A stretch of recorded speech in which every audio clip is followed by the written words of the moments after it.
Innovation Stars.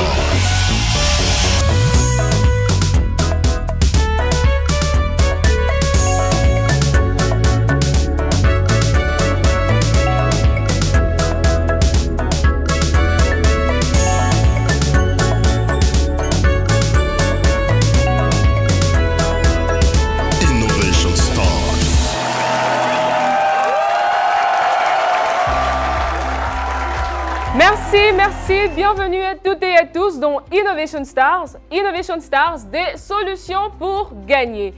Le ministère de la Recherche scientifique et de l'innovation avec la Cameroun Radio Television font de la science, de la technologie et du génie tout court des moteurs de création de richesse et d'accélération de la croissance économique du Cameroun. Innovation Stars.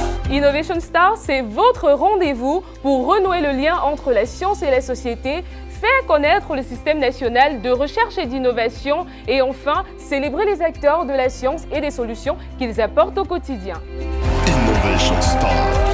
Comme solution du jour, nous parlerons aujourd'hui des semences améliorées de palmier à huile pour booster la production en qualité et en quantité de l'huile de palme au Cameroun. Comment cela est-il possible? Pour en parler, nous recevons sur ce plateau le docteur Georges Ngando. Bienvenue et merci d'avoir accepté notre invitation. Merci madame de m'avoir invité. We are equally receiving Dr. Godswill Tambo. Welcome and thank you for accepting our invitation. Thank you, Priscilla. Et avec nous également un public chaleureux, dynamique.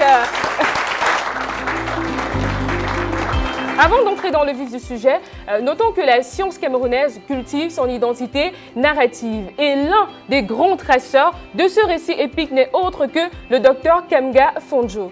Qui est-il? D'où vient-il? Qu'a-t-il fait pour faire évoluer la science? Réponse à cette question tout de suite et maintenant. Innovation Stars. Dr Kamga Fondjo, Frédéric, né vers 1947 à Fotoni, Dr Kamga Fondjo, Frédéric, fait ses études secondaires tour à tour au collège Saint-Paul de Bafang, au lycée de Maningumba, Konsamba au collège Vogt de Yaoundé, sanctionné par l'obtention d'un bac en sciences. Ingénieur agronome de l'INSA en 1972, il poursuit ses études à l'université de Paris 6, Orstom, sanctionné par un doctorat qui lui confère la qualité de généticien. Il est affecté à l'IRAD, station de la Dibamba, où il occupe tour à tour les postes de chef de programme palmier à huile, ensuite chef de station. Grâce à ses nombreux travaux et publications sur le palmier à huile, il est reconnu sur la scène internationale comme l'un des meilleurs Africains en génétique des plantes. Ses anciens collaborateurs gardent de lui des souvenirs inoubliables. C'était un monsieur, un chef qui était dévoué, il aimait trop le travail. Il n'avait même pas de temps de repos. Et il était toujours prêt à nous suivre partout où nous étions. Il faisait bien son travail. Et il était sociable, il aimait tout son personnel. Il travaillait bien. À base de lui, il y avait des grands chercheurs qui entraient, des grands collaborateurs, dont il a inventé le palmier à huile. On connaissait déjà que l'IRAD est là et que la structure a des bonnes semences. Je connais de l'homme quelqu'un de très strict sur le point professionnel. Il était sur tous les chantiers, que ce soit en plantation ou les ateliers en station. Donc, les premières publications que moi j'ai rencontrées ici, c'est les publications de Kamga, hein, en tant que généticien. Et ça, c'est sur le plan international, en fait. Ces travaux ont contribué énormément. I'm here since 1989. I worked with Mr. Fondjo Kamga Frederick. He was a very good chief of station. Mr. Kamga, as a researcher, I take him to, he was a very good researcher in this country. Nous gardons de très bons souvenirs de ce chef qui, dans l'histoire, était le deuxième chef camerounais à diriger la station IRA de la Dibamba. Pour moi, a été un chef travailleur. Quand ce monsieur arrivait, il avait toute la situation de l'IRA au même moment. Avant de prendre une décision, il fallait maîtriser parfaitement ce qui se passe en plantation. Qu'est-ce qu'on a à faire, qu'est-ce qu'on doit faire, qu'est-ce qu'on ne doit pas faire. Et quand vous oubliez, vous êtes surpris qu'il vous rappelle à chaque moment que voilà, telle chose n'a pas été faite à tel endroit. Ce qui a amené tout le monde à être au pas. Ça m'a été une grande perte pour l'IRAD et pour le Cameroun. Ensemble, construisons le mémorial des scientifiques et des inventeurs camerounais. Docteur Georges Gando, est-ce que vous avez connu le docteur Kamga Fondjo? Non, malheureusement, je n'ai pas eu la chance de le connaître puisque je suis arrivé dans la recherche quelques années après sa disparition. Mais je peux dire que je l'ai connu à travers l'héritage scientifique qu'il nous laisse, notamment ses publications scientifiques. Oui. Et tout ce qu'il a fait en tant que responsable du centre de recherche sur le palmier à huile, la Dibamba, entre 1980 et 1998, soit pendant près de 18 années. Et en tant que, à ce titre, il a eu par exemple à mettre en place l'important champ sémencier que nous utilisons aujourd'hui pour la production de semences. Oui. Ceci pratiquement c'était au cours de sa gestion entre 1993 et 2000. Oui. Ouais. What about you, Dr. Godswill Tombo? Yeah, I know Dr. Kamga. Through his works, the legacy is perceived through all what is done in research today at La Dibamba. Thank you. Nos invités d'aujourd'hui nous viennent du centre de recherche sur le palmier à huile de la Dibamba. Allons tout de suite à la découverte de cet important maillon de la chaîne. Innovation Stars. Le CEREPA, entendait Centre spécialisé de recherche sur le palmier à huile, a été créé depuis 1943, mais portait en ce moment le nom de IRO, qui signifie Institut de recherche sur les huiles et les oléagineux. Donc, le CEREPA est une structure opérationnelle de l'IRAD qui est située dans la région du littoral, à mi-parcours entre les villes de Déa et de Douala. Le CEREPA est un centre qui couvre une superficie de 767 hectares, dont 412 sont effectivement exploités. Nous avons 60 parcelles catégorisées en 4. Le CEREPA est une structure qui a pour mission de organiser, de mettre tout en œuvre, toutes les stratégies qui permettent d'avoir des sujets de recherche. C'est-à-dire que toutes les stratégies qui concourent à mettre sur pied des programmes de recherche sur le palmier à huile. Recenser tous les problèmes que les opérateurs économiques dans le secteur du palmier à huile peuvent avoir, de manière à transformer ces problèmes en des solutions, mais cette fois-ci scientifiques, d'assurer la production des semences en qualité et de manière régulière, les semences et les plants de palmier à huile de qualité améliorée, c'est-à-dire les variétés sélectionnées. D'encadrer les petits producteurs dans la mise sur pied de leurs palmeraies, d'entretenir des partenariats avec des institutions ou bien des partenaires, tant nationaux qu'internationaux, sur les domaines de l'échange de compétences, de technologies et même de matériel végétal. De transformer les demandes de développement en des programmes de recherche. Encadre les jeunes étudiants dans les domaines de l'agriculture, en ce qui concerne la mise en place de tout ce qui concerne le palmier à huile au niveau des pépinières, la conduite des pépinières, le processus même de production de semences. Bref, on reçoit les étudiants venant de partout pour soit faire leur stage académique, des stages pré-emploi et des fois des masters et même voir des sujets de doctorat, de thèse. Pour mener à bien ces missions, le CEREPA s'appuie sur une ressource humaine qualifiée, catégorisée en 3. Nous avons les chercheurs, 9 au total. Nous avons le personnel d'appui, 80. Et nous avons 7 agents de maîtrise. Le CEREPA a un potentiel de production qui peut aller au-delà de 5 millions de graines de palmier à huile à produire chaque année. Parce que nous avons environ au moins 500 géniteurs qui sont exploitables.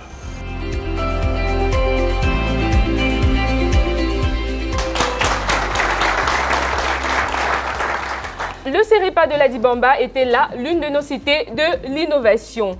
La recherche sur le palmier à huile, comment l'entendez-vous? Grand expert que vous êtes aujourd'hui au regard des motivations, du processus et de l'impact. Docteur Georges Gando, à votre avis, pourquoi le gouvernement camerounais et ses partenaires au développement investissent-ils autant de ressources dans le secteur du palmier à huile? Je dirais déjà qu'on a des raisons historiques, étant entendu que le palmier à huile fait partie de l'ancrage socio-culturel des populations du Cameroun. C'est une plante, ne l'oublions pas, qui est originaire de ce qu'on appelle le golfe de Guinée, c'est-à-dire la bordure côtière. Mais il faut surtout retenir également que c'est des raisons purement stratégiques et économiques qui poussent le gouvernement à investir dans la recherche sur le palmier à huile. Parce que déjà, c'est une plante qui produit l'huile de palme, qui assure près de 80% des besoins en huile pour l'alimentation humaine au Cameroun. Vous voyez donc que c'est stratégiquement très important. Et surtout, il ne faut pas oublier derrière tout ce qu'il y a sur le palmier à huile, parce que généralement, on s'arrête à la première et la deuxième transformation. La première transformation, c'est l'huile qu'on extrait des régimes. Mais derrière ça, vous avez la deuxième transformation qui donne de l'huile raffinée. Derrière, vous avez même la troisième transformation qui peut donner des produits cosmétiques. Et même aujourd'hui, c'est beaucoup d'adjuvants utilisés dans les industries agroalimentaires proviennent de l'huile de palme. Et même l'huile de palmiste, par exemple, qui est également utilisée dans les biocarburants, par exemple. Donc c'est toute une chaîne qui est derrière, n'est-ce pas, le développement de la culture du palmier à huile, tant au niveau économique, même qu'au niveau social, avec les emplois générés, tant au niveau des palmeraies que des huileries agro-industrielles. Innovation Stars. If you are joining us right now, you are on Innovation Stars, the memorial of Cameroonian scientists and inventors. Dr. Godwill Tsombo, we would like to know how was the research on palm oil conducted in Cameroon? Well, let me start by saying that palm oil is a very special delicacy of which I feel so passionate to talk about. Research on the oil palm is of joint efforts with multidisciplinary approach. Genetically, we develop and improve on oil palm using a scheme which is called reciprocal recurrent selection, within which controlled pollination takes place between Jura and Piscifera palms. Here to obtain Tenera, which has the best value based on the combining abilities between these two families. So we find what are the combinations that will give us the best or the most improved Tenera. In this process, we do work in the field for agronomic performance, for fertilizer use efficiency, and all the like. We also do work in the laboratory to assess bunch quality, to assess oil yield and oil quality. And all of this has led with time to the development of at least 2 genetic selection cycles. Currently, we produce material of the second cycle selection, which has the potential of producing about 4.5 tons of oil per hectare per year. That is improvement from less than 1 ton per hectare per year with the wild material. And this material equally is resistant to disease. Okay, very interesting. Has high bunch rate, as I said. Also, has slow growth rate, such that you have plantations that produce short palms and can be exploited for over 30 years before replacement. And in our perspectives, we are currently developing the 3rd cycle material, within which we have introduced another concern, that of oil quality. We are particularly working on acidity, that is the amount of acidity that you have in oil. Is it toxic for the health? Or? Yeah, when you go for oil in the market, usually sometimes we taste before buying. The acidity determines the taste, what we call rancidity. We also work on saturated fatty acids composition, which also is concerned with cardiovascular disease issues. When you look at this sector in Cameroon with regards to the space it needs, ecological constraints, aren't you afraid that we are kind of going to assassinate forests at a certain moment? Well, that's a pertinent and passionate debate that's animating the scientific community today. The palm oil is grown generally in forest zones, but it has been demonstrated by scientists that oil yield from the oil palm is 10 times more than, let's say, soybean. Okay. So producing oil with materials that has been developed by research, what we have said, is more geared on intensification. We have palms that grow slowly, so you have a long time before you come to replace. Okay. So we are not extending deteriorating forests with time.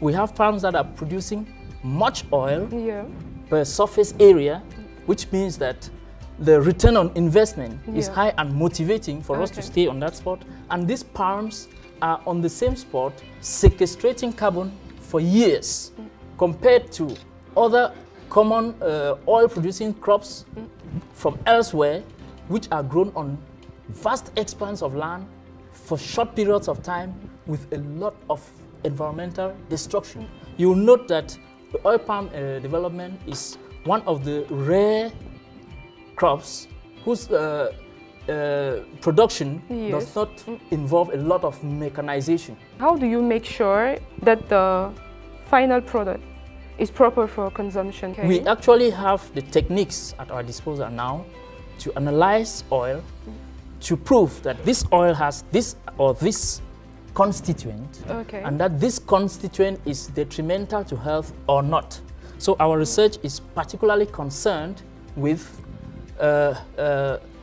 biosafety as well as the health of the consumer. The more we have an acidic oil, the better is it, or the bad? Oh yeah, any oil that you consume has fatty acids. And these fatty acids are of, in general, two main kinds. We have saturated fatty acids and unsaturated. When you buy your palm oil in the market, usually you have two levels. The top part is liquid. That one contains less saturated fatty acids. The lower part is thick, it's more solid, that contains saturated fatty acids. And this part that is thicker is the part that is not very healthy for consumption. But in the course of our research, what we did on top and very high-tech platforms, both in Cameroon and elsewhere, we have proven that even the constituent of this saturated palm oil, which is mostly over 70 to 90% triacylglycerol, has an architecture, a structure that contains fatty acids at positions that when you consume, they don't go into the bloodstream to cause cardiovascular disease. We are still in the process of demonstrating this further with scientific and tangible results. Okay, thank you very much. Innovation Stars. Docteur Georges Gando, je reviens vers vous pour comprendre quels sont les problèmes que vous réussissez à résoudre par le biais de ce résultat de la recherche. Bon, concrètement, je vous l'ai dit tantôt, lorsque les premières plantations de palmiers à huile se mettaient en place dans les années 40, le matériel utilisé donnait des rendements qui tournaient entre 1 et 2 tonnes d'huile par hectare par an. Aujourd'hui, avec le matériel de second cycle de sélection, nous avons 4,5 tonnes d'huile par hectare. Les rendements qui ont augmenté considérablement. Et derrière ça également, nous avons une unité de production de semences qui permet de mettre à la disposition en qualité et en quantité suffisante des semences à la disposition du grand public. Cela permet évidemment d'accroître les surfaces plantées. Quand je dis planter, c'est planter avec du bon matériel bien entendu. Et la conséquence de tout ça se répercute au niveau économique. Je vous ai dit tantôt que le palmier à huile, c'est toute une chaîne. Vous avez une première transformation qui donne de l'huile de palme. Ça permet de résoudre les problèmes liés à l'alimentation et la sécurité alimentaire. Derrière, vous avez une deuxième transformation également qui donne de plus raffiné. Ça, c'est la deuxième transformation. Et derrière également, vous avez beaucoup de... Donc, c'est toute une industrie qui, n'est-ce pas, profite, je dirais, de tous les bienfaits que la recherche met à la disposition à travers les semences améliorées. Mais il ne faut pas également oublier tout le paquet technologique qui va avec. D'accord, justement, j'allais revenir là-dessus. Justement parce qu'en général, nous considérons que 70% du progrès dans les rendements est lié à l'amélioration génétique. Oui. Mais vous avez également 20 à 30% qui sont liés, n'est-ce pas, à l'amélioration des pratiques culturelles. Par exemple, comment vous mettez vos engrais, à quelle densité vous plantez, vous mettez en place votre parcelle, la gestion socio-culturelle même de la palmeraie, les acteurs, comment ils interagissent entre eux, entre les producteurs, les vendeurs, la première et la deuxième transformation. Tous ces aspects-là sont pris en compte lors de la recherche sur le palmier à huile et les résultats se font ressentir, comme je vous disais, à travers les produits que sont la semence améliorée et également le paquet technologique mis à la disposition des utilisateurs. Dirigeons-nous actuellement vers la boutique de l'innovation pour voir les différentes variétés de palmiers à huile. Innovation Stars. Bienvenue à la boutique de l'innovation du CEREPA, entendez, Centre de recherche spécialisé sur le palmier à huile. Nous avons ici la variété Tenera qui est caractérisée par la coque moins épaisse et la pulpe très dense qui augmente la quantité d'huile de palme. Auparavant, la variété Dura produisait au trop moins de 1 tonne d'huile de palmier à huile à l'hectare. Notre amélioration nous a permis d'obtenir cette variété Tenera qui nous permet aujourd'hui d'atteindre au moins 4,5 tonnes à l'hectare. Et nous vendons au niveau du CEREPA les semences améliorées de palmiers à huile qui se trouvent dans ces plastiques que vous voyez ici. Vous avez ici la graine de Tenera obtenue à partir du croisement entre le Piscifera mâle et le Dura femelle. La caractéristique de cette variété, comme je vous le dis, consiste à améliorer le rendement du palmier à huile et nous permet d'obtenir au moins 4,5 tonnes à l'hectare. Je voudrais amener les cultivateurs, ceux qui utilisent les semences de palmier à huile pour faire de la production, de se rapprocher toujours du CEREPA. Pourquoi? Parce que nous produisons la variété Tenera à partir d'une fécondation contrôlée.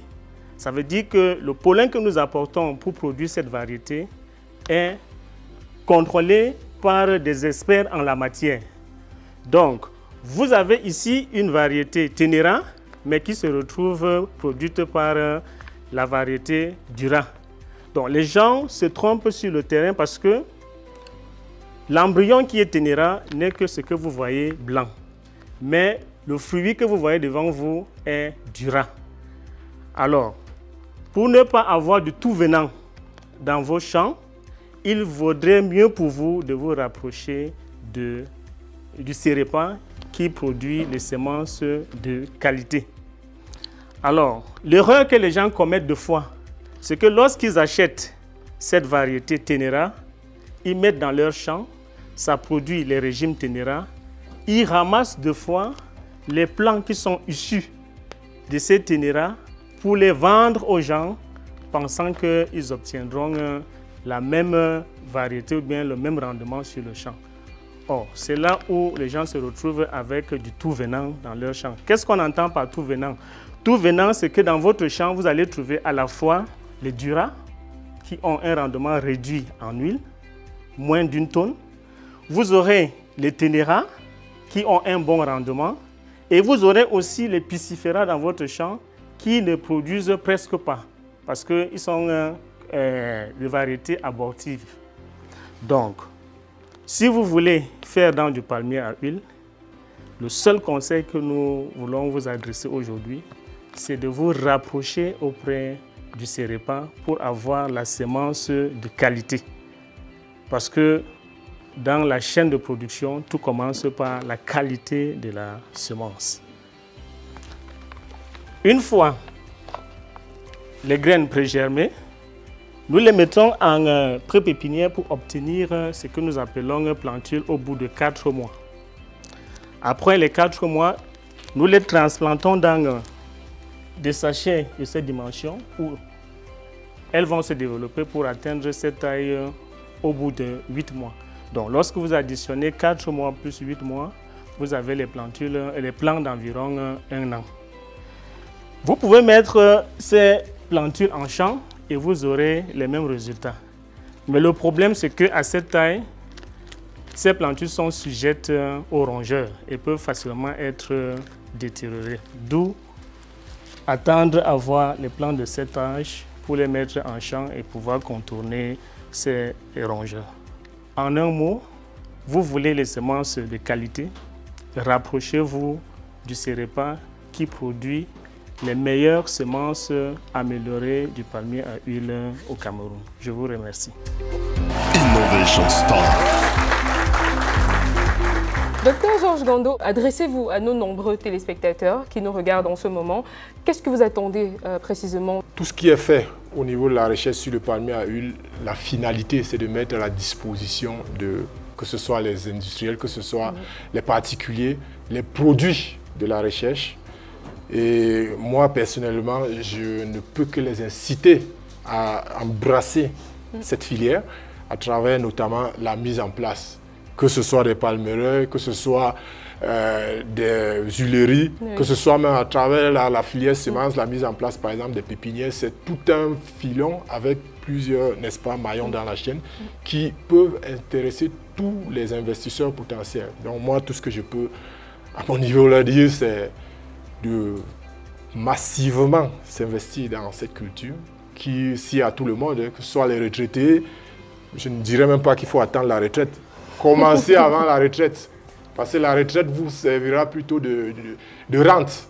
Dans la retraite, la culture du palmier à huile vous servira plutôt de rente, puisque c'est une culture qui prend quand même un peu de temps. Commencez tôt pour pouvoir, n'est-ce pas, tirer tous les profits de cette culture. Et comme on dit souvent, la terre ne trompe pas. La terre ne trompe pas. Si vous investissez là. Et évidemment, on pourra compter sur vous pour assurer toute la partie technique. Dr. Godswill, a concluding statement for our televiewers. Well, I want to humbly talk to the policymakers who are already doing a lot of work to encourage the development of the oil palm sector. I want to note that our growth and employment strategic document has cited the oil palm as one of the pillars for emergence. Secondly, the government of Cameroon has put in place a strategic document for sustainable development of the oil palm. That document has been put in place with our humble contribution, and we want to encourage the policymakers and all stakeholders to focus on concerted efforts, that everything that is being done to develop this sector should be concerted. In addition, we encourage sensitization. The farmers should note that research has produced a lot of results which are combined in the improved Tenera seed that we are supplying, from which any investor can do magic in economic development. We at the research, we have contributed to food safety by doing all what we have done. We have contributed and will still contribute to revenue increase to stakeholders, especially smallholders. And this all together, with the contribution of all our stakeholders, we are putting Cameroon into the route to emergence. Therefore, economic development can count on the oil palm. Thank you. Thank you very much, Dr. Godswill. Merci beaucoup, Dr. Gando, de vous être prêté à l'exercice. Merci à vous, cher public. Merci à vous, chers téléspectateurs. Retrouvons-nous très prochainement pour une autre édition de votre émission Innovation Stars. Innovation Stars, des solutions pour gagner.